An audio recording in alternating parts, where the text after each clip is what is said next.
نحمده ونصلي على رسوله الكريم اما بعد فاعوذ بالله من الشيطان الرجيم بسم الله الرحمن الرحيم عن ابي هريرة رضي الله عنه قال قال رسول الله صلى الله عليه وسلم اذا مات الانسان انقطع عنه عمله الا من ثلاثة اشياء صدقة جارية او علم ينتفع به او ولد صالح يدعو له۔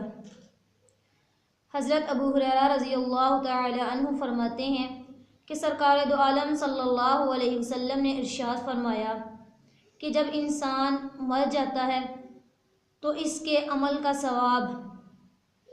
کے ثواب کا سلسلہ اس سے منقطع ہو جاتا ہے، مگر 3 چیزوں کے ثواب کا سلسلہ باقی رہتا ہے۔ نمبر 1 صدقہ جاریہ، نمبر 2 ایسا علم جس سے نفع حاصل کیا جائے، نمبر 3 صالح اولاد یعنی نیک اولاد۔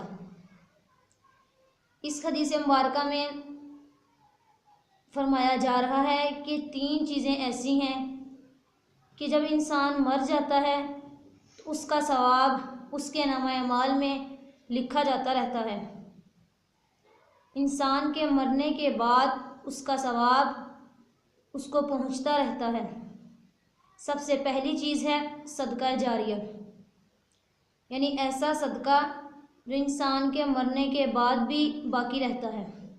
مثلا کسی نے کوئی مسجد بنوا دی، یا مسجد کے لیے کوئی جگہ وقف کر دی، یا کوئی مدرسہ بنوا دیا، یا پانی کا کنواں یا تالاب وغیرہ بنوا دیا جس سے لوگ فائدہ اٹھاتے ہیں، یا کوئی ایسی چیز بنوا دی جس سے لوگوں کو نفع پہنچتا ہے، تو مرنے کے بعد اس کے نامہ اعمال میں اس کا ثواب برابر پہنچتا رہتا ہے۔ خود تو وہ انسان مر جاتا ہے لیکن اس کا نامہ اعمال جاری رہتا ہے۔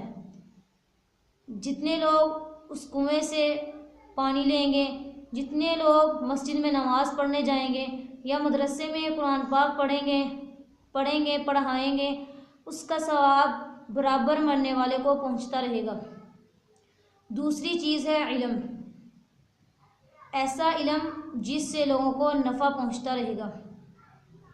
مثلا کوئی عالم ہے یا عالمہ ہے، ان کا انتقال ہو جائے اور انہوں نے کوئی کتاب لکھی ہو، مرنے کے بعد لوگ اس کتاب کو پڑھیں گے، اس کتاب سے لوگ فائدہ اٹھائیں گے، تو مرنے والے کو اس کا ثواب برابر پہنچتا رہے گا۔ تیسری چیز ہے صالح اولاد یعنی نیک اولاد۔ ظاہر ہے کہ نیک اولاد ماں باپ کے لیے بہت بڑی سعادت ہوتی ہے۔ نیک اولاد والدین کے لیے دنیا میں بھی راحت اور سکون کا ذریعہ بنتی ہے اور آخرت میں بھی ان کی کامیابی اور فلاح کا ذریعہ بنتی ہے۔ مثال کے طور پر آپ نے اپنے بیٹے کو حافظ قرآن بنایا، کل کو جب آپ کا انتقال ہو جائے تو یہ بچہ یا یہ بچی قرآن پاک پڑھیں گے، قرآن پاک پڑھ کر اس کا ثواب آپ کو پہنچائیں گے، جو آپ کے لیے آخرت میں ثواب کا ذریعہ بنے گا، جس کی آپ کو سب سے زیادہ آخرت میں ضرورت ہوگی۔ ان کے لیے، اپنے والدین کے لیے وہ بچہ وہ بچی صدقہ خیرات کرتا رہے گا، جس سے مرنے والے کو ثواب پہنچتا ہے اور آخرت میں کامیاب ہوتا ہے۔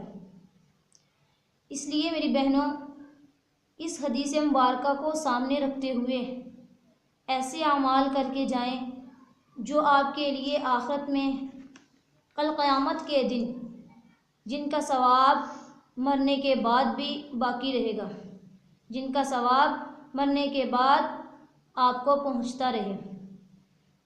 اللہ رب العزت ہمیں زیادہ سے زیادہ اعمال کرنے کی توفیق عطا فرمائے۔ وما علینا الا البلاغ۔